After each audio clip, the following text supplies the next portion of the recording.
বন্ধুরা, আজকে আমরা শিখব দেহের পঞ্চ ইন্দ্রিয়। চলো বন্ধুরা, ভিডিওটি শুরু করা যাক।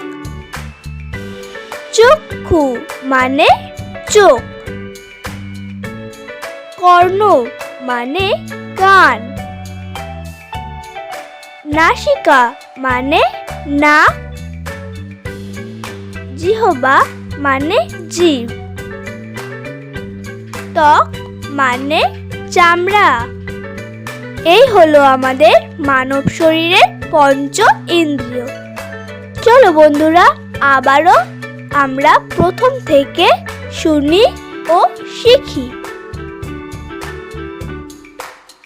চক্ষু মানে চোখ,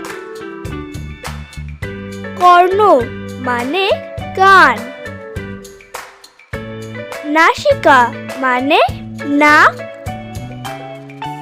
জিহ্বা মানে জিভ, ত্বক মানে চামড়া।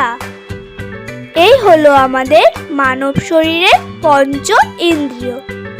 চলো বন্ধুরা, আবারও আমরা প্রথম থেকে শুনি ও শিখি।